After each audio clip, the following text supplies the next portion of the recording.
Yeah. He's 7 or 8 or something. Who has the starting grid? Can somebody share the starting grid, please? Yeah, I have it. I put on Discord.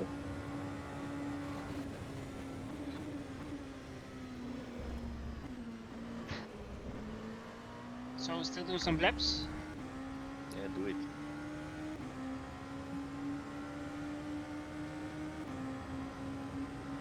Or maybe chill out for a bit, maybe. Come on, we have the race in 20 minutes. Oh, I'm behind. Damn, that's good.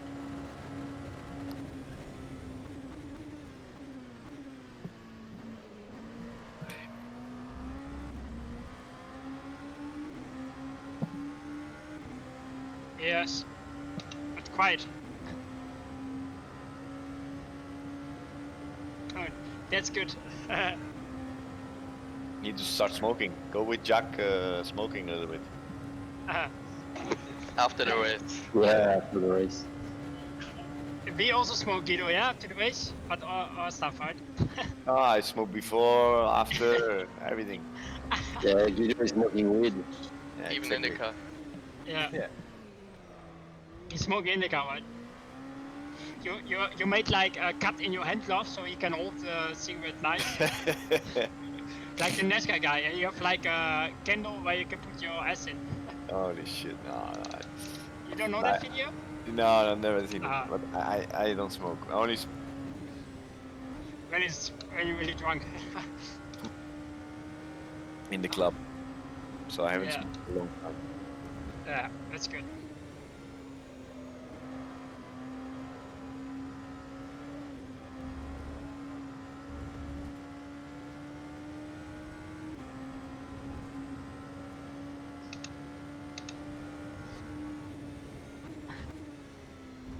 Ah, get spun around by the Porsche wanker.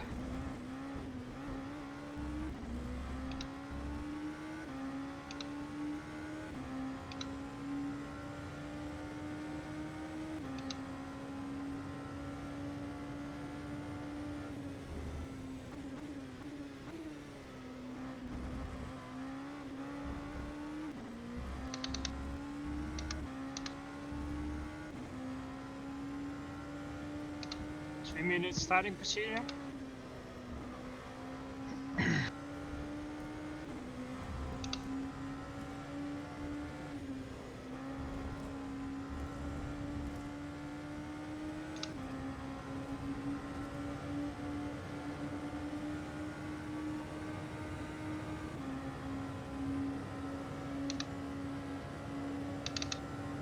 Very sorry.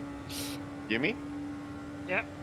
Yeah, we are you. You were on the engineer side. Sorry, yeah, sorry, I went in the wrong one. So I said to you, Larry, the guy who's in front of you, Sasha Fenetras, you can have him. Will Stevens, you can have him. Acosta, Alonso is quick. and He was yeah, really quick. and Rugier is possible you can have him. The only thing what I said is Alonso behind you, he'll be probably fast, and then take it from there, man. He will be doing good job.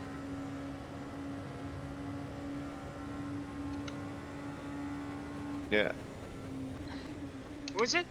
Fenetras, he's in front of you. He was okay now with the test race. Okay. Yeah, guys, come on, we're 20, I said. 24 hours. Yeah, so.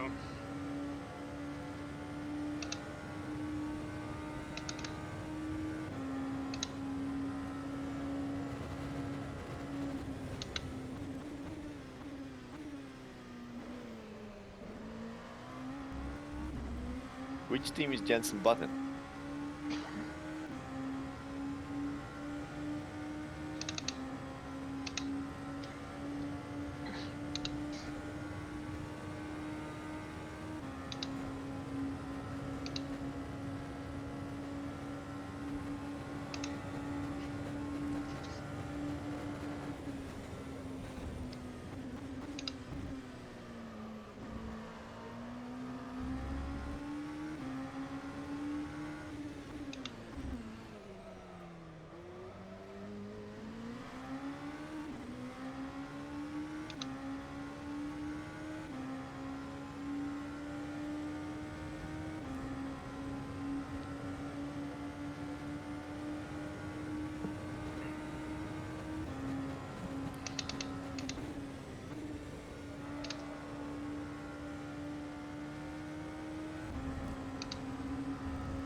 samedi 13 juin 2020 et Tony Parker abat virtuellement le drapeau bleu-blanc-rouge. C'est parti pour 24 heures. Et un superbe départ hein, de Tom Dillman. Alors attention parce que ces premiers virages, s'il y a touchette et s'il y a dégâts sur la voiture, on peut déjà perdre beaucoup parce que c'est pas un jeu vidéo tout simple. C'est pas on se met dans le bac à gravier, on appuie dans un bouton et on se retrouve téléporté dans les stands pour repartir. Non, non, non. On peut abandonner clairement si on casse la voiture, Paul Belmondo. Ah oui, les mêmes conséquences que sur la vraie course. Hein. Si vous sortez, si vous allez dans un bac à sable, vous êtes planté dedans. Si vous tapez, si vous crevez, vous aurez une véritable crevaison. Donc tout ça va être exactement pareil. Vous pouvez bénéficier de l'aspiration ou pas. Là actuellement, Tom Dillman a fait vraiment un bon départ. Il a réussi un petit peu à se dégager des autres voitures derrière lui qui vont avoir un petit peu de mal à prendre l'aspiration dans cette première ligne droite. Et ça va lui donner un petit confort pour ce premier freinage ici, pour cette première chicane des Enodières. Alors pendant ce temps-là, on jette un œil également à ce qui se passe du côté des GT avec la Porsche numéro 93. Les Porsche hein, qui s'étaient vraiment taillé la part du lion lors des qualifications qui a pris la tête. Donc c'est la voiture pilotée partagée par Nick Tandy, Eyachan Guven, Joshua Rogers et Tommy Hochstark, le Norvégien. On y reviendra. Donc là, on voit une situation classique hein, des 24 heures du Mans dans le premier tour, avec justement les voitures qui prennent l'aspiration, qui vont essayer de se décaler ici pour faire le freinage à la deuxième chicane. Et on a vu notamment la Toyota essayer de doubler, la LMP2 Toyota qu'on voit ici à l'image. Et alors, donc là, on est en conditions réelles, hein, vous voyez véritablement. Exactement. Et alors, il faut signaler, pardon Paul, il faut signaler hein, que tous les protos sont calibrés, modélisés en LMP2. Ce qui veut dire que les Toyota n'ont pas l'avantage d'être des LMP1 hybrides avec une puissance supérieure au LMP2.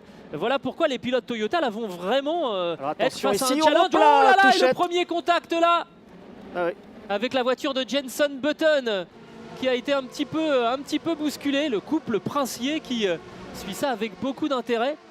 Sans conséquence, hein, puisqu'il a réussi à rester sur la piste, peut-être juste peut-être un élément aérodynamique un tout petit peu abîmé pour la voiture qui a été percutée, mais on va voir, on va suivre ça. Peut-être aussi l'extracteur derrière qui peut être un peu abîmé, ça peut avoir des conséquences sur la tenue de route de la voiture. Voilà, et le premier passage pour les GT au virage de Mulsanne. On a même modélisé les freins qui rougissent sur les phases de freinage. Nous a rejoint également Yannick Dalmas, quadruple vainqueur des 24 heures du Mans. On est ravis de vous retrouver Yannick. Alors bonjour, évidemment, nous aurions dû être dans la Sarthe, nous aurions dû être tout près de ce circuit. Est-ce qu'il y a quand même une émotion pour vous aussi Yannick de voir ce spectacle? Je veux dire, c'est innovant. Oui, c'est innovant. Je crois qu'il faut souligner l'effort que l'ACO, que le WEC, que la FIA également ont fait pour que ces 24 heures du Mans soient, même virtuelles, soient là présentes. C'est un week-end très important et voilà. Donc je crois que la modélisation, ce que l'on peut voir, le visuel, c'est quand même très très représentatif des 24 heures du Mans et du circuit des 24 heures. Donc ça, il faut le souligner, il y a eu un travail énorme. Et puis on voit vraiment les réactions, même si c'est du virtuel des voitures, les mouvements de caisse. On voit, comment dirais-je, dans la ligne droite, on a vu un petit peu l'aspiration. C'est que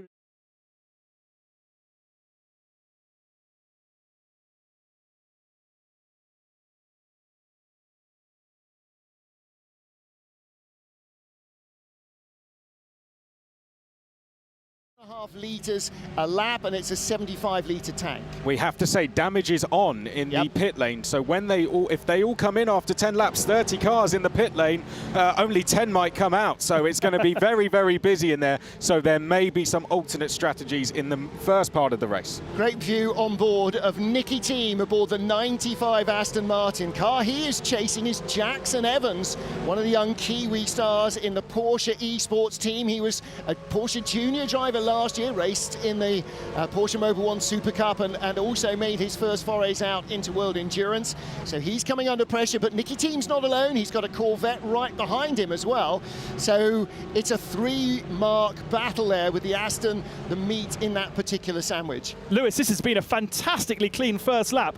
All 30 cars have got through with about a 20-second gap between the first and the last car. no one's really had many major incidents at all. Very impressive. The only thing that I saw, there was a little bit of contact between Jenson Button and Jean-Eric Vernon, the Veloce car, going in towards Mulsanne corner. There was just a touch front to rear. Jenson Button, I think he might have a light bit of damage on the front end of the car, which is going to cause a little bit of instability on the front end.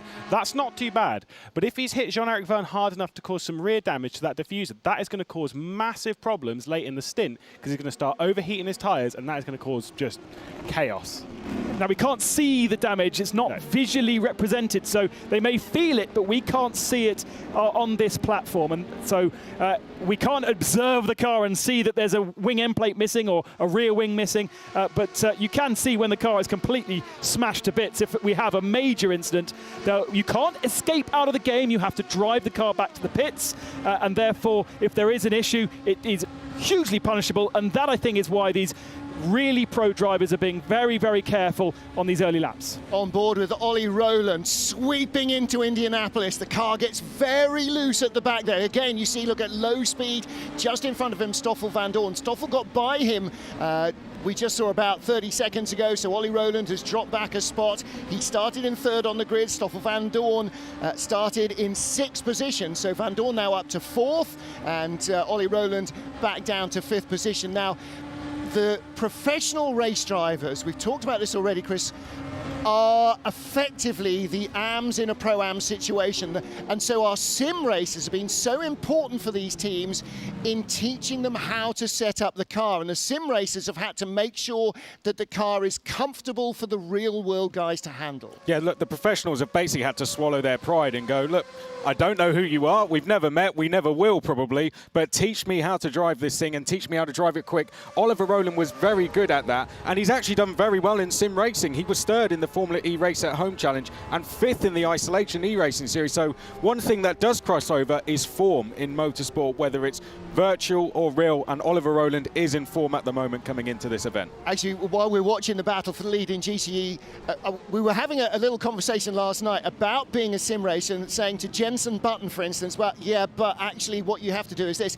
And actually, the moment I just was thinking of that again, I thought, you've got to say to Jenson Button over Zoom or Skype while he's in LA and you're somewhere in Europe. As you say, it's not in a briefing. You've never even seen the guy face to face and you're trying to teach him, whoa, and our first incident. That's a Toyota. Ooh, the Argentina one, isn't it? Yes, it is. Yeah, might well have been. So again, damage there. Now, in the normal scheme of things, you're not supposed to change drivers until after the hour, but with damage, he's going to be forced to come into the pit lane, isn't he? So there could be a major issue already for them. Yeah, and look at him trying to get back to the pits. I think it's Brendan Hartley actually, in the 8 machine, all the way from New Zealand, and he's limping the car back to the pits to then get it repaired. And Chris, what are the kind of repair times if you've had a major incident? Well, like real motorsport, it depends. He could be in there for up to 8 to 10 minutes, for example, and then his strategy is changing completely because he's got to be in that car for an hour. So now how long does he go back out for? Does he go out and do 10 laps? Does he maybe do a shorter stint to then do 10 laps and then come in after the hour?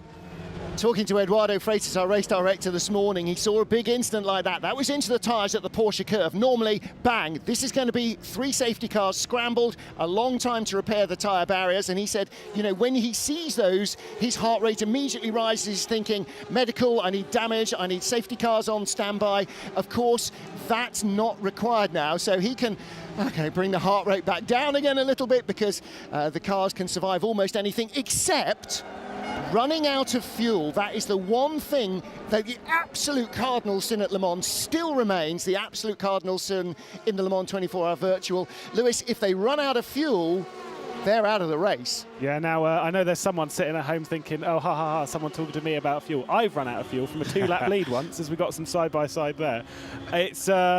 It's easier to do than you think it is, because it's you can just be focusing on something completely different, focusing on someone telling you numbers, and then off you go. But let's not forget that here, unlike many sim races where you're kind of on your own having to be your race engineer and your strategist, with this, teams have taken this as seriously as they would have done if they were in Le Mans this weekend. So there is a bank of engineers working on strategy, working with the drivers. They have a free open setup, so they've been working for hundreds and hundreds of hours to refine how these cars feel and how they can get a stint.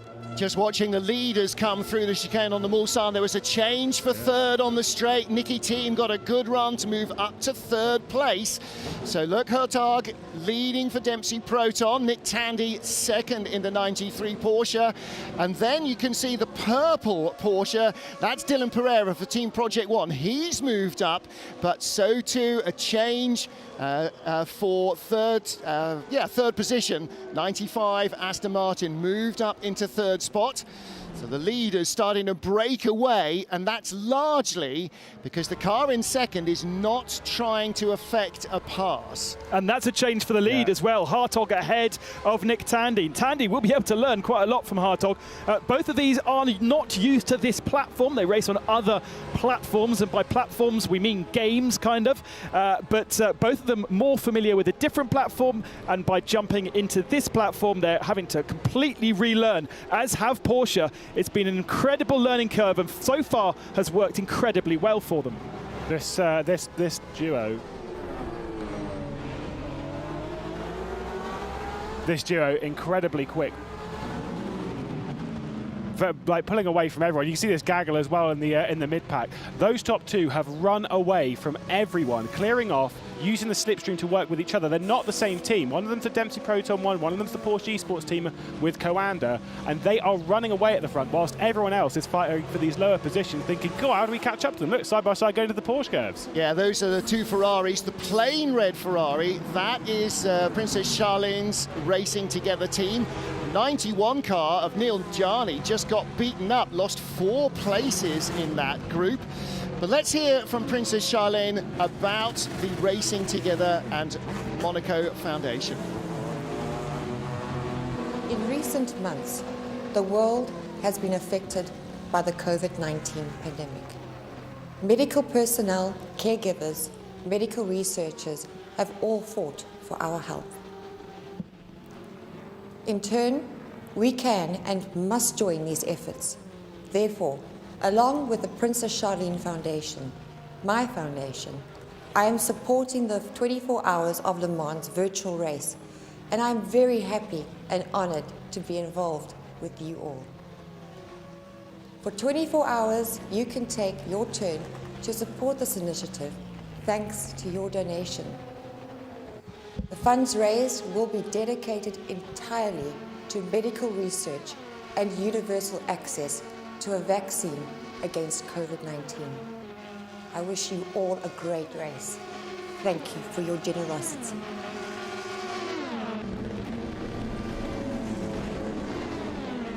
And the Stronger Together team that is based out of Monte Carlo. 3 of the drivers will be working out of the Automobile Club de Monte Carlo, with Felipe Massa based out of Sao Paulo, so wasn't able to join them. And they started at the tail of the field, but I think they've got up a couple of positions now, up into 47th. So that is 18th overall, with Castellacci catching Alex Lynn and Johnny Adam in the 2 Aston Martins. Little change in the middle of our LMP2 field. Jose Maria Lopez in the 7 Toyota, just gone by Aurelian Panis. Panis Racing, Olivier and Aurelian Panis, one of 3 father and son combinations.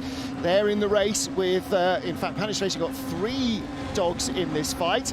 And behind them, Sebastian Priaulx, the son of Andy Priaulx. That's another of our father-son combinations. Looking here at Jenson Button. It's going to be a while before Jenson's son gets to, Tom Dillman rather, while before Jenson Button's son gets to race with him. Maybe another sort of 12, 13, 14 years. He's got his wife and his small baby probably hopefully fast asleep as he races in LA. But here's our race leader, Tom Dillman, creeping away gradually from Kelvin van der Linde in the WRT car in 2nd place. In our studio, we've got Andre Negrão, who is driving for Signatec Alpine. Information to the pit lane. Information to the pit lane. Drive-through penalty, car number 404 for having done a jump start. Drive-through penalty, car 4 for a jump start. I did wonder. Yeah. Well, you know, and the enthusiasm there is Tom Dillman, and so he will have heard that. in. He's got this a system called Discord open that the race director is using to talk to all the teams as well as onto the TV. He'll also have a chat client from his team, but yeah, as soon as he got out the Ford chicane, he went. Now the green lights may not have been on, but he definitely broke formation a long time before we went green. So I'm afraid Tom gets a drive-through penalty. So all of that hard work goes to nothing, and that will hand the lead to Team WRT and Kelvin van der Linde.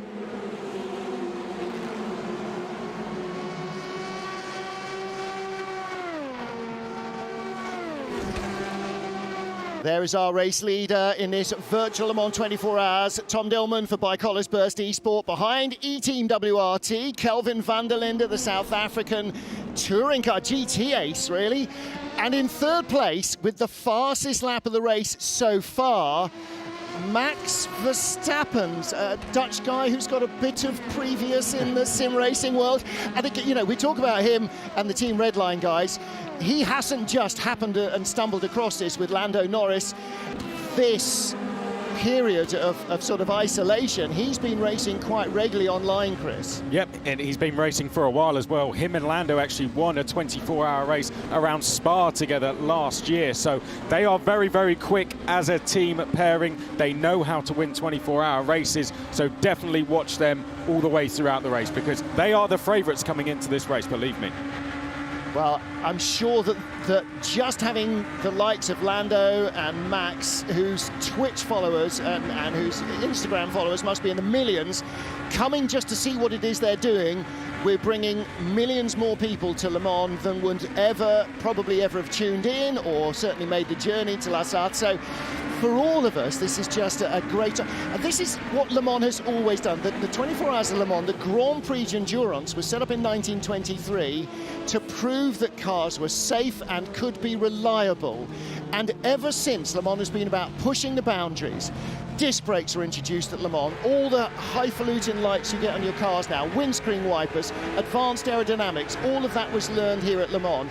We've got a hydrogen car as the safety car. It'll be, hopefully, a prototype for the future to actually race in 2022. We're pushing the boundaries all the time, and not just in the real world. This is possibly the most ambitious sim race that's ever been staged, and so Le Mans is doing that again, pushing, pushing, pushing. And sometimes you find frailties when you push hard. At the moment, everything is running well, but as with the weather, nothing's guaranteed in the sim racing world. The weather's not guaranteed, success isn't guaranteed. So this is a great voyage, and Lewis, for everybody involved, it's a massive step up, a massive learning step. Well, this event is huge. For sim racers, it has been 2 decades of work to push sim racing forward, to make it this level of competition. That is a long time, that is a lot of work from a lot of people behind the scenes in sim racing that have really just broken down these boundaries. And this is the race, this is the turning point where we see the pros, the best of the pros, the best of the sim drivers, they've all come together, and we see what could be one of the greatest races of the year in sim racing. Now, problems for Nick Tandy dropping down the order on our timing screen, but that looks like again, real world, little bit of a timing glitch. He's back up in first and second place, Hartog and Tandy. And again, Tandy's being very canny here. He knows how to win Le Mans, and that is by being sensible, being patient.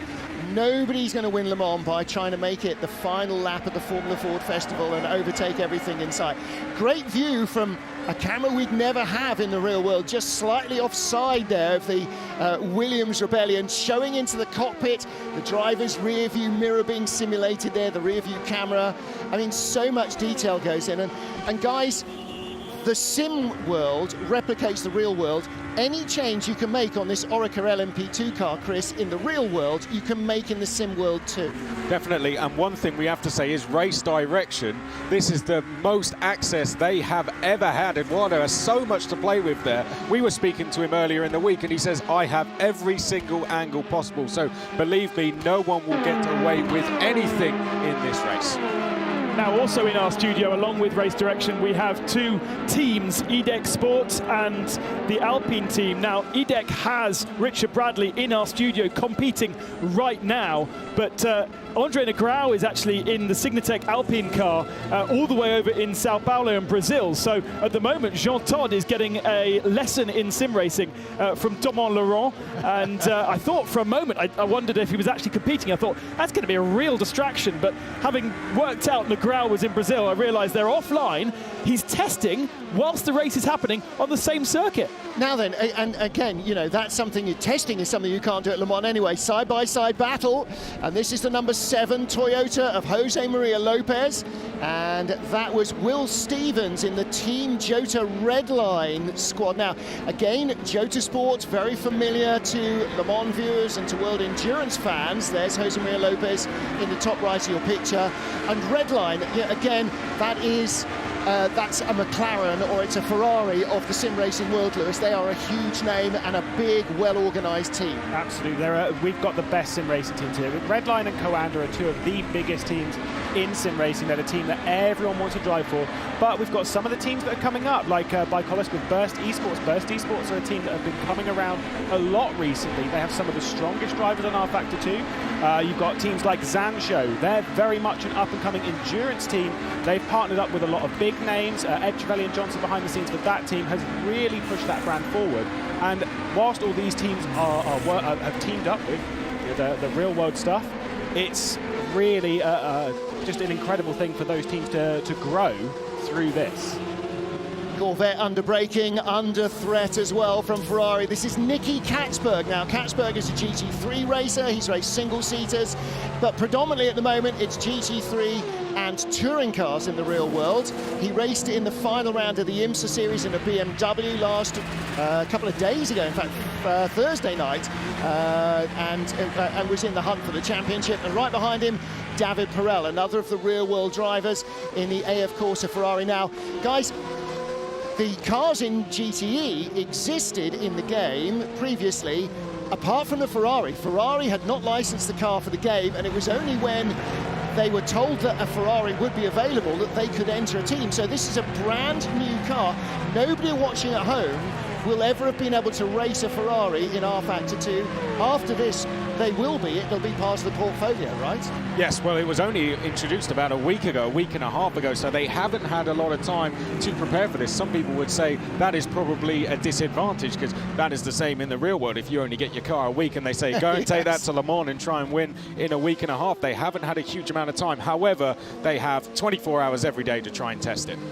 Now, Brendan Hartley back out onto circuit, having been stationary for 6 minutes in the pits, having had to repair his Toyota Gazoo Racing LMP2 car after an accident. And I'm afraid we've had another crash in LMP2. The Multimatic Seb Prio machine stopping in Sector 2. Now, what happens when they stop, Lewis? I mean, to be fair, for the most part, they should be able to get going again. Right. The yellow flags in game come out automatically. That's all just part of the circuit, part of the game picks up on it. There is no automatic penalty for overtaking under yellow, for example. That all comes down from race direction. They'll look into that and they'll think, look, you're driving dangerously through this instant. So then what he's got to do from that point is calmly rejoin the circuit, get it back to the pit lane, and then repair the damage. Now, I hope that Seb Prio hasn't got an issue with his rig, because Seb is sharing with his son, Andy Prio. And of course, this is one of the things that exists in this virtual world, is you can have issues with the equipment in which you are using. You may not get an issue with a random unreliability in the car, Chris, but your steering wheel can decide to disconnect, or force feedback can stop, or even worse, you lose total sound. There are so many things to consider in the virtual world that just wouldn't exist in the real. Yeah, well, it's like we saw with the Thrustmaster kit that we have here in the studio. They're very technical bits of kit. You know, it's a big rig that we have here, and there's several different things on that rig that can go wrong. It's exactly in the real world. You know, if you have a wheel fall off, for example, or the engine goes or the gearbox goes, then unfortunately that is race over. And it's the same with a rig. There are some problems that'll go, and unfortunately you're just not able to fix those very quickly and get back into the race. But of course, if a driver loses internet connection, or there's a power cut in his region, or his rig breaks, at least the car can continue with his teammates in it. So you know, there is that slight saving grace, and then you say force majeure, okay, you know, there's been a brownout in New Zealand, we won't have Brendan Hartley for the rest of the race, you've got to allow us to extend our other drivers' driving times to suit, and there will be some leniency there. So you can definitely tell from Motorsport Games, you can tell whether the driver is able to log on. His IP address, the address of his computer, will either be visible or not, and so we know who is online, we know who's in the game, and we know who is capable of driving or not. Also a pit stop now, the drive-through for the number 4 car, so that's our first race leader. He's done his drive-through. But let's hear now from a former Le Mans and World Championship winner. I'm sure the crowd is really building there now, and the adrenaline is starting to pump through the driver's veins. Ready for 24 hours of virtual racing. That's extraordinary. I know your endurance guys are something else. I've done a few Le Mans, but the real hardcore people, that is a very, very impressive effort to go virtual for 24 hours. So all the very best to my eSport buddies that are taking it on, particularly the Porsche racers out there. And you're in good hands. Enjoy it. It's a significant date, of course, around Le Mans times to be taking on such a big event. So all the best to my WEC and endurance buddies, and all the best. Ciao. Always good to hear from Mark Webber. Tom Dillman has come back out after his drive-through. He's dropped down to 17th place out of our 30 LMP2 cars, as we see Jose Maria Lopez in car number 7. Continuing just to stay ahead as he's picked up a spot in the low teens. And we get ready for more battles up and down the field in this Le Mans 24-hour virtual. We're barely 25 minutes in.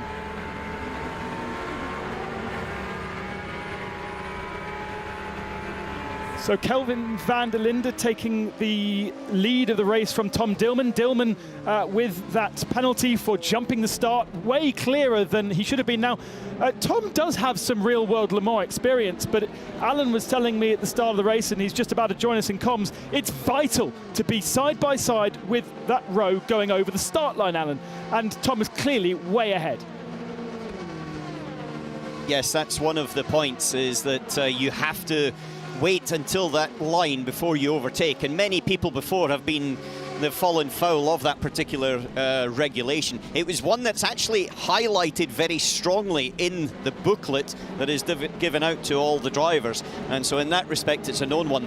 Unfortunately for them though, because Bike-Haulers had a fantastic run in qualifying, absolutely stunning run to put it in pole. They were looking very good at the head of the field, but you know, there's a long way to come back. There's still 23.5 hours to go before the end. They're not out of it, but it certainly does, it's frustrating, I would say, more than anything else at this moment. Yeah, absolutely. Kelvin van der Linde, the race leader, by 1.8 seconds over Max Verstappen. He responded to Verstappen's challenge by setting a new fastest lap. Watching Jose Maria Lopez in this battle for 10th. The number 18 Veloce car right behind him, that's Sacha Fenestraz, the Swiss. And then the Rebellion Williams car number 13, one of their fleet of cars. See Fernando Alonso lower down, the FARB, Fernando Alonso Rubens Barrichello team. That car is in 9th position, the number 14 car. So you can see him right in the middle of that battle. So pit stop wise, Multimatic Seb Prio 21 car getting back out onto circuit. And Veloce Esports also in a 1 minute 15 second pit stop. All of these pit stops, presumably, Chris, right now, are for damage and issues rather than part of the strategy. Yes, so there could have been an alternative strategy where drivers could have come in after 5 or 7 laps to come in and avoid a very busy pit lane. However, we are 6 minutes away from pit stops, we think, after 10 laps have been completed. Well, we've had a slew of pit stops. Kelvin van der Linde, the leader, was in. Max Verstappen is in. Antonio Felix da Costa, Stoffel van Dorn, Larry Forder, Sacha Fenestraz, Will Stevens, Jensen Button, Alex Young in the all-Malaysian Axel Motorsport team, and Jean-Eric Verne has been in as well. So those look like Routine pit stops, a huge slide for one of our studio cars. That's the Cinetec Alpine Elf car. Again, very familiar colours, and just carrying a little too much speed, Alan, into the second part of Indianapolis, the left-hander. Yeah, well, it's actually the first part, the right-hander, where you carry the speed in, and the result of the incident is actually at the second part. And it's one that catches a lot of people out. It's easy to lock a brake, and it's easy to then just not be able to get the car stopped for that left-hander. As long as they don't hit the barrier too hard, then they're able to continue along their way without any problems. But one problem was for Seb Prio, we heard in the Multimatics car, and he had actually a technical issue. It wasn't a crash, it was a small technical issue with his connections, and so he's now back up and running again. And one thing to consider, again, in this virtual world, if your internet dies, then you get booted out of the game. And it sounds like poor old Seb in the Multimatic Zanshush, I haven't said that wrong, haven't I? Zansho, yeah. Zansho car was able, I mean, racing from Guernsey, I don't imagine the internet's fantastic over there. Oh, how very dare you. I'm sure Guernsey Telecom would have big issues with that, but hopefully they will continue. Raffaele Marciello leads for Rebellion Williams, and there is a big incident coming into the Porsche curves. Fernando Alonso was the prototype car, but which of the Porsche GT cars was that? There is Fernando racing at home in Spain, and he got tangled up coming into the Porsche curves. And Chris, you know, 23.5 hours of you're going to be in traffic, and it's the P2 drivers have got to be very careful not to take out GT cars. Now, I'm just being told, actually, that Brendan Hartley missed the pit box and reversed back up the pit lane again. So that was a problem for Brendan Hartley. What's going to happen because of that, we'll find out. But again, the pit lane is going to get very, yeah, believe it or not, Alan, that actually happened. I don't know if you've ever done that before. But reversing in the pit lane is absolutely not allowed from that side.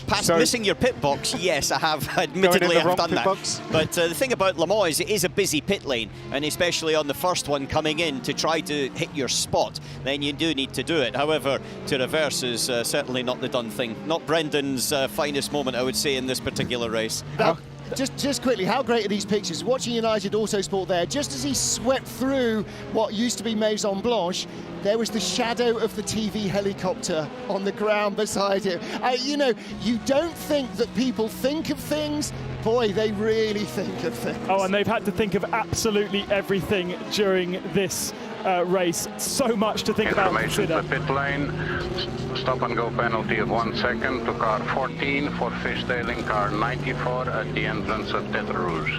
1 second stop and go penalty on car 14 for fishtailing car 94 at the entrance of Tête Rouge. Well, there's the answer from Eduardo Freitas. Was the 94 Porsche, and that car driven by Simona Di Silvestro. Simona Di Silvestro, yeah. So Alex Lynn also with problems for Aston Martin. The 97 car has stopped on the circuit, and Fernando Alonso will have to wait an extra second. So we're going to repair all the damage and full of fuel, and then we'll serve the penalty. Oh, and Fernando Alonso having to reverse as well. Yeah. Yeah, there looks to be a bit of confusion in the pit lane, how to get in and out. That's one of the real-world problems because it's a very, very busy pit lane. And to make sure you hit your spots and lose the minimum amount of time, because right now in the pits, losing that time and an average speed of probably 150 miles per hour on the circuit, then it is a heck of a lot of distance that you drop back. But there's been a couple of teams that have actually been caught for the fishtailing. Also, the 21 Axel Motorsport, driven by the All Malaysian crew, had 1 second stop as well for exactly the same reason. What is fishtailing, Alan? It's basically coming out with a bit of a tank slapper on, but I presume it's then touching another vehicle at the same time and then causing them a little bit of damage. And so that's Fernando Alonso is just now in the pits, and he's serving that stop and also his pit stop as well. It is in fact Eduardo's unique Portuguese. It's a word entirely of his own, but yeah, basically side-swiping somebody off the track. So yeah, 3 or 4 cars in the pit lane with problems. Brendan Hartley, we still haven't seen him complete a lap in a while. Alex Lynn in the 97 Aston Martin stopped out on the circuit. Seb Prio seems to be running again, and Simona Di Silvestro has brought the 94 Porsche into the pit lane, and that is the first pit stop for any of our GTE cars, because they'll run a little longer on fuel. Well, let's get a chance to catch up at the Prio household and see what Hayley can find out. So we are live with Andy Prio. Andy, can you hear us? Yes, hi, I can hear you. Hi, great. So you're currently standing next to Sebastian, who is actually in the sim rig at the moment. Now, he just had a little problem. Was it a technical problem or was it a crash? Was the car damaged? Could you give us a bit more information about what happened there? Yeah, so it's running really strong in 15th, and then unfortunately we seem to have some connectivity issue. And okay, yeah, we've got a connectivity issue as well there, Andy. Can you still hear us? I will try and call you back a bit later and get an update on that. That explains it, there doesn't it? I think so, yeah. I think Andy needs much. to pay his bill. From a Scotsman. That's fighting You say talk. connection issues, that's one of the factors of Le Mans, because it's such a long circuit that you do have connection issues, but it's radio connection issues and telemetry connection issues when you're at the far side of the circuit, from the second chicane through Mulsanne all the way down towards Indianapolis and Arnage. And it's something that obviously is hitting Guernsey as well. I was going to say, Roland has just come in after 10 laps, and I think he is the only driver that was actually able to do the 10 laps that we perhaps were expecting. We know our sim drivers can do that, but for the professional drivers, two cars, sorry, the United car as well. So two of the drivers able to do 10 laps, and the rest only able to do 9. All right, let's talk about that, because in the real world, you can't do a full fuel run at the start, because you've got to use a lap of fuel to get round to the start. So I'm assuming in the sim world, when you start the race, it hasn't taken any fuel to get round on the warm-up lap.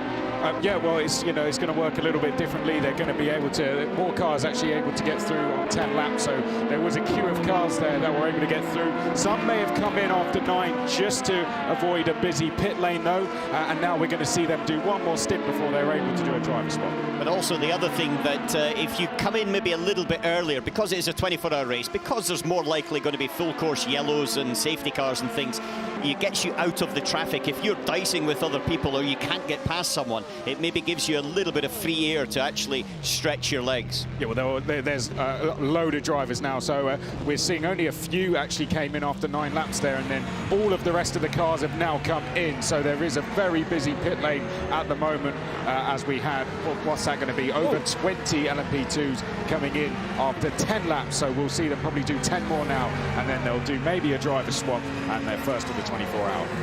And the little exclamation for Ben was Charles Leclerc hitting one of the bollards down in Mulsanne corner. Oh, in fact, this is in the chicane, which flies off in the air. You can see there's a couple have been taken out of the curbs there, but they will find their way back in. In the real world, of course, you might have a slow zone and marshals would have to run out and put them all back in. In the virtual world, magically they reappear, which is another bonus. But I'll be very interested now if the lap times actually get quicker, because once they're out of the way, you can cut more of the curb. And this is something, especially when you get down to Mulsanne corner, because it's a flat surface that's on the inside, so it's a much quicker corner in reality. Right now, Kelvin van der Linde, who's leading in E-Team WRT, has got the fastest lap of the race so far at 26.713. I would suspect that's going to go in the next little while. Yeah, Kelvin van der Linde, the race leader, by 2.2 seconds from Max Verstappen in Team Red Line's number 20 car. So that was roughly what it was. I think maybe WRT had a fractionally quicker pit stop. Stoffel van Dorn up to 3rd, Antonio Felix da Costa 4th. But Ollie Rowland, after his stop, down to 9th place, and that 2C's car was in 3rd early on. Porsche versus Ferrari here. Yeah, you're exactly right there. It was actually WRT were 1 second quicker in the pits than Team Redline, and that's where that gap ended out. But how many pit stops are we expecting during a race? Oh, you put me on the spot there. If you take 30 pit stops, which is roughly an average in a 24-hour race for the real world, which will come in September, then that's 30 seconds. We're talking about gaps that are tenths and you know, minimal amounts. It'll be the difference between ultimately taking this one, it looks like, and not. Well, talking about pit stops, they're going to be, all the cars out there in the LMP2, they'll be using the soft tyre, and they're going to change tyres every single stop. That's one thing we have to say. That's because the difference in the time in the pit stops, it's around 48 seconds to change the tyres in an LMP, and then 38 just to do the fuel. So the difference, they can gain that time back, the 10 seconds there back, they can gain that back in the 10 laps, which all of them have been able to do. And talking about pit stops, Seb Prio back into the pits, potentially this time his actual stop rather than a forced disconnection. Fernando Alonso still stationary in pit lane. We heard he had a small penalty, but that penalty was only 1 second. I wonder whether he's also getting the damage fixed on the car, which he sustained by making contact both with the Porsche and the barrier afterwards. Yeah, that's a very good point. Little battle here. Jenson Button ahead of Agustin Canapino, the real-world driver from Argentina, who's in that number 13 Rebellion Williams Esport. They're not feeling even remotely superstitious about being car number 13. They're also car number 1, 2 and 3. So maybe their third car could have been car 123. Anyway, that's a battle for 10th position at the moment. So Jenson Button doing a good job in hanging on ahead of Canapino, with Will Stevens right behind in the Jota car. Just looking a little bit deeper into it, as you said, Jenson Button, I was looking at the in-laps to the pit stop, because that's another area where you can gain a lot of time. And there, Kelvin van der Linde also took another half second out of Max Verstappen, just stretching it, so he got time in the pits, but he also got time getting to the pits. Ben, people have asked me, since I've started doing sim racing commentary during this COVID period of sort of isolation, how is it different? Well, listen to us now. It's not even remotely different. Alan's got the same list. What effect does the aero have? What about the fuel? What about the tyres? What about this? All the same questions. And we are as consumed by the battles in the first 40 minutes of Le Mans 24 hours as we would be. I mean, the difference is almost nil. And for these guys, like, there's Jenson, apart from the fact it's 3 in the morning and the race has only just started, or 8 in the morning, or the race has only just started, apart from being on your own, for those that are on your own, it's the same. When you've got your head in the game, in the race, it's no different. They are just as focused on this, making the break, getting the gap in traffic, reading where that GT car is going to have to hit the brakes and slow down. Can I dive in? Can I get the car between me and the guy behind me? Is there room for both of us? It doesn't matter. Can I shut him off somehow? All those things still apply. And fantastic at the start of this race to have so many names that we are already so familiar with. If we're not familiar with sim racing, we certainly are familiar with the likes of Aurélien Panis and Jean-Eric Vergne. I just want to go into a little bit more technically how this is working. 175 different computers connected to our race organization here. There are some drivers that are sharing a machine, like we have in our studio here in Paris.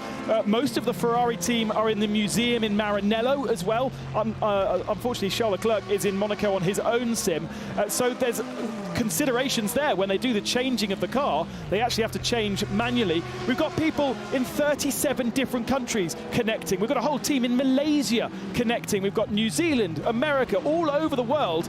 Fantastic battles all the way through. But just to make this happen is a huge technical feat. Incredible to see, and yet the racing is still just as frenetic and entertaining as we would have expected if we were in Le Mans this weekend. And you just saw that pass by Andre Negrão for Senior Tech in the 36 car from Brazil. And who did he pass? Nico Lapierre, the cool racing driver who is racing here in Europe. So, you know, again, we talked about this at the beginning of the show. Geronova and the crew have pulled together a phenomenal grid and have dared everybody to make this happen. The guys at Motorsport Games are responsible for plugging everything together. The guys from the regular WEC TV crew. We've even got the regular caterers here feeding us as well.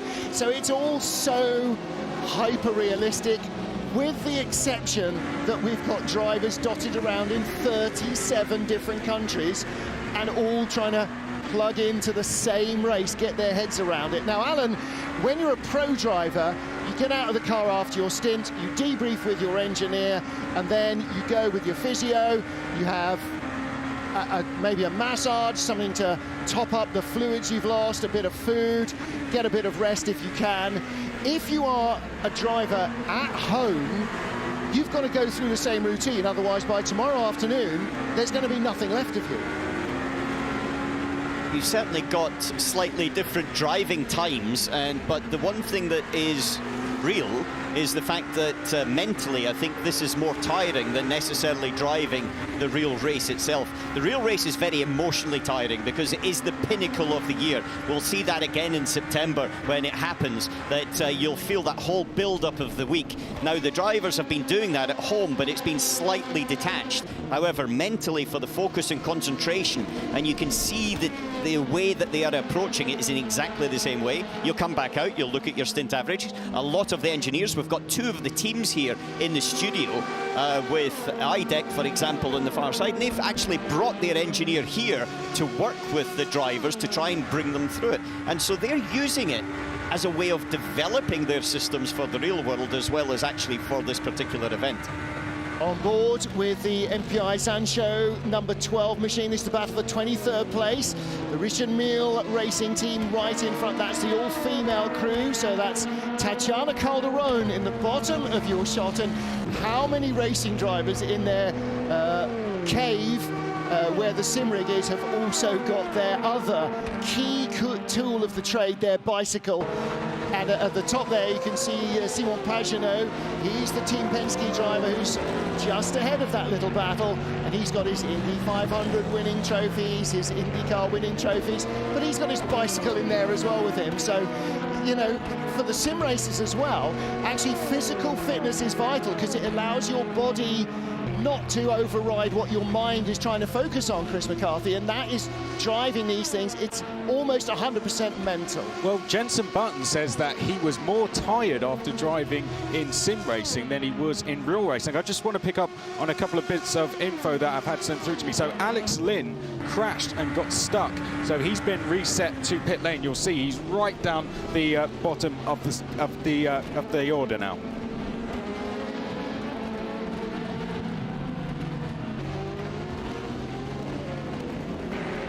Great wheel-to-wheel racing in our LMP2 class. And there is one of the Rebellion Williams cars. Don't forget, no LMP1, no hybrid cars here. There are two classes for the first time at Le Mans since, I can't tell you when, probably since the 90s, when it was predominantly GTs. And we've got LMP2 cars and the GTE cars, and leaning there, Jean-Eric Verne, Arthur Rougier and Bruno Senna. Racing wheel-to-wheel. Well, don't forget that the Princess Charlene Foundation is raising money throughout this race weekend. It's one of the pinnacles of their fundraising season. 24 hours where you can donate through the Princess Charlene of Monaco Foundation. And you can see the address on screen there. If you get a chance, please, they are donating all the money they're raising from this event. And there's a huge gala going on at the Automobile Club de Monaco to raise funds as well. Normally the Monaco Grand Prix is their huge fundraiser of the year. That hasn't happened, of course, in May.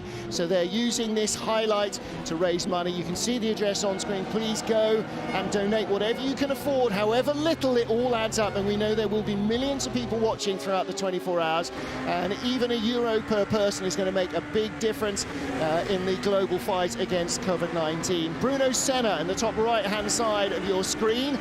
He's raced with Rebellion for a number of years, a real veteran at Le Mans.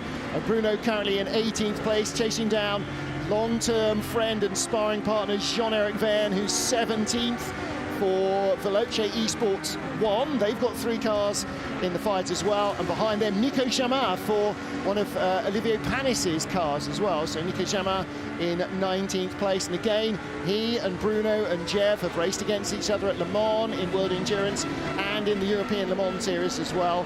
They're ahead of Paul-Luc Chatin for IDEC Sport, who are up to 20th place. Where did IDEC qualify? It's a little further down the grid than that. So IDEC are having a good run so far, having qualified, in fact they qualified in 16th place.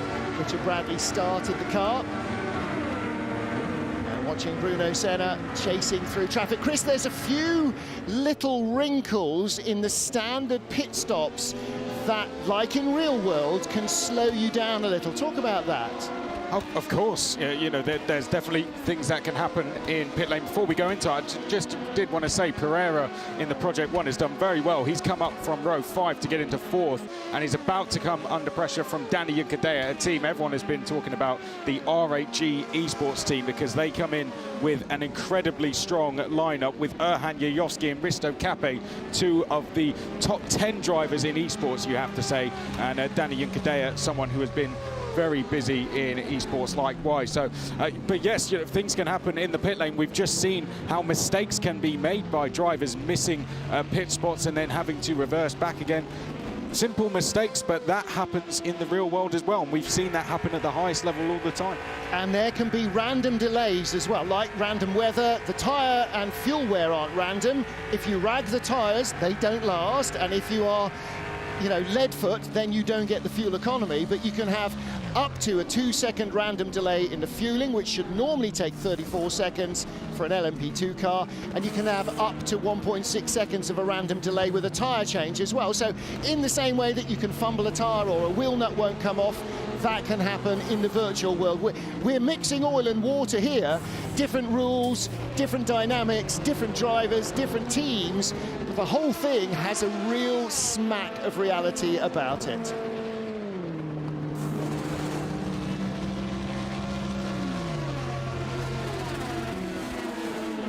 Our LMP2 field whistling through past our GTE cars. Let's take a look. The lead is still a Porsche 1-2.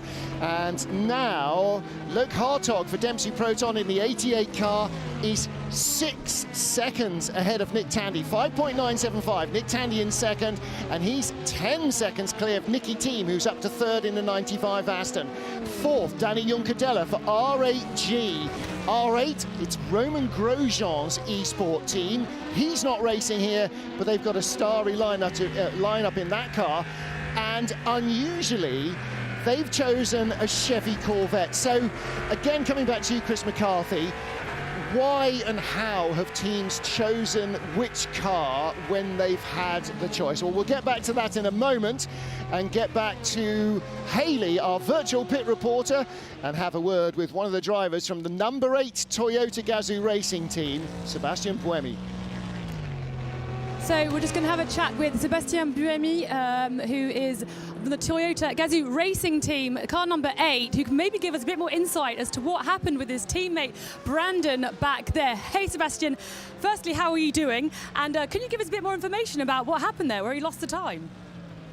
Yeah, so basically I think Brennan had a little glitch and he basically spun and damaged the car. So by the time we got back and we repaired, it took 5 minutes to repair. So obviously we lost lots of ground, but this is like that, you know, it's part of the game that sometimes you have some little connection issues. So hopefully that's not gonna happen again, and hopefully we can come back strongly. Absolutely. So I imagine your stint will be coming up soon. How are you feeling coming into this 24 hours of Le Mans Virtual, Sebastian?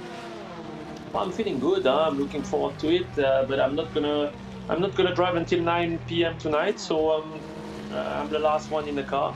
So we'll see. But basically, can't wait to get to drive. We can't wait to see you. So thanks a lot, Sebastian. Okay, thank you.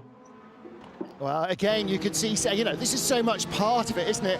Things racing drivers don't have to do, set the car up themselves. I mean, physically actually make the changes to the car. You could see Seb down there working on the keyboard he's got alongside, just getting everything sorted out and getting ready to go. Shouldn't need to be in until 9 o'clock this evening, so 6 hours into the race. But Alan, for all of these drivers and engineers from the real world who have been furloughed in World Endurance terms since February in COTA, it's a chance. Actually, they're working together. You know, they might have had a Zoom conference or something, but there's been nothing to actually do until the build-up to this race. Now they're actually working together as a team again, and like you and I, with our TV and all the production people around, it feels like we're starting to make these footsteps back into the normal world again. Yeah, for sure, there's no question, and this is a way of actually honing that as we go forward. I think it's significantly more than just a test and a trial right now. it's breaking new ground. Now, you mentioned Brendan Hartley there. He's 2 laps down now, so that's going to be a tough one for them to come back, because 2 laps on a normal circuit is, well, okay, you can think 24 hours, but that's over 7 minutes round this particular place. And with the competition level, looking at the top of the list with Kelvin van der Linde, Stoffel van Dorn, Max Verstappen, Antonio Felix da Costa, Raffaello Marciello, and that's only the top 5, then he's going to have his work cut out to try to get back onto the lead part of it. However, I've done this race many times. We've been in the same situation where you think it's all over and you're just sort of going to finish the race, and suddenly you may end up on a podium. So it's never over until that checkered flag drops at 1500 on Sunday. Well, Chris, we just had another slew of GTE pit stops. So Loke Hartog, Ben Barker, Johnny Adam, Francesco Castellacci and the Strong Together Ferrari. That's the all-red one. Lawrence Hur, who last time I commentated on him was racing an LMP3 car at Le Mans last year in Road to Le Mans in the support races. He's in with Team Project One. So is Dylan Pereira. They've all stopped. Still Seb Prio, the Multimatic car, with those problems. And you can see Seb working away on in the keyboard as we were chatting to Andy. Seb's mum was there as well, so and his sister Danny will be in the house and sort of watching what's going on there as they frantically try and reconnect themselves to the outside world. And that's all, you know, all part of it. But so far, everything seems to be running fairly much according to plan. Interesting, though, the Dempsey Proton car that led in GTE stopped last lap.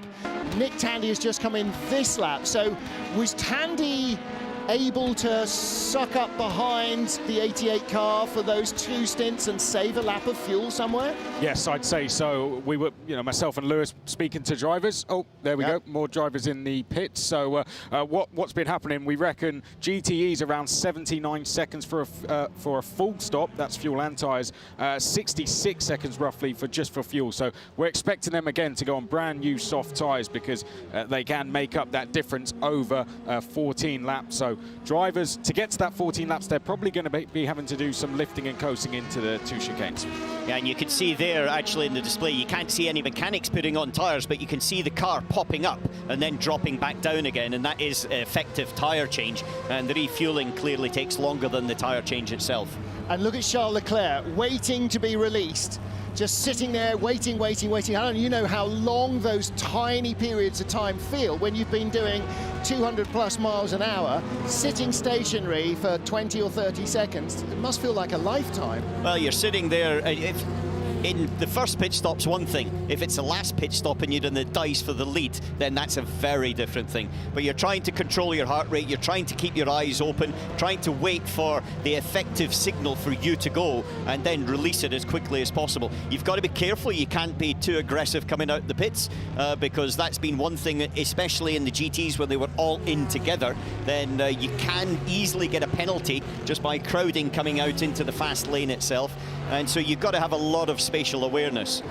But certainly for Charles Leclerc there, he's now on his way, and he's coming up into the Dunlop chicane, keeping well to the right-hand side. That's an area that's easy to sort of get tagged. Now, as we saw the car coming out of the pits there, again, something that Eduardo Freitas, the race director, said, okay, if you've got a safety car, do the pit lane lights go red so you can't go into the pit lane and can't go out the pit lane? No, why would you do that? Oh, look, because, and as they were having this discussion in one of the practice races, somebody came flying out of the pit lane right into the middle of the safety car queue, because you don't want that. Ah, yes, okay. So the game has adapted to fit what the real world does, in the same way that the real world is adapted with the drivers and the engineers to fit how the game works. So it's, you know, again, we talk about this so many times, everybody is learning so much in this experience. Yeah, we all are. Yeah, all of us here, we're learning a lot. But one thing I would say, and one thing that perhaps is going to be surprising to a few people, is Danny Juncadella has stayed out for an extra lap. He is the only one not to come in. And Danny Juncadella, very experienced in esports. He's in a Corvette for this, and we were talking pre-race that maybe the Corvette could go 15 laps. So it is good to see that Danny Juncadella, his esports experience is seeing him go a little bit longer with those fuel and tyres. And there's a little bit of a break in balance of performance for the Corvette. So have they not had a couple of litres added to their fuel allowance? Maybe that's made the difference. And the balance of performance has been interesting. there is a balance of performance in the real world for World Endurance Championship. It's based on the speeds that the cars perform, and you use, you know, you're mixing very different cars. Front-engined Aston Martin and Corvette, mid-engined, rear-engined Ferrari and Porsche. They're very different things. Big, normally aspirated engines, smaller power, turbo-powered engines, and so balance of performance works. But one of the things that fascinated me in the game, Chris, in R Factor 2, for this race, anybody was allowed to go and officially set times in any car. And so that was to remove any hint that somebody might be limiting their performance in the testing races or in qualifying to sandbag somehow. So if you thought that the Porsche definitely was quicker than they made it look, you as an Aston Martin driver could go out and set times in the Porsche and they would register in the mix for balance of performance. So being able to drive your rival's car as fast as is humanly possible helps make the playing field as level as humanly possible. Alan will know, you know, racing drivers will do literally anything they can to gain an advantage, and as soon as they jumped onto R Factor 2, that's something they thought about straight away. Let's sandbag, that will give us better balance of performance, and when we get to Le Mans, we're going to be down the road. No, anyone can go out and drive those cars, and of course you can get in those cars and learn about the cars as well. You can learn all about your rivals. What are they doing with the setup? How long can they go on fuel? They would have known this stuff before the race, so it's something that happens in esports. And of course, you've got, here's an example, the IDEX Sport team that are in the garage here, or in the studio with us here. Mickey Hoyer, who is their sim racing expert, has been doing an awful lot of leading the development of the car, the setup. He's testing all these different things. Yesterday, after one of the test sessions he did at Le Mans, he then went to Indy to run the car wide open on the oval just to see what the top speed was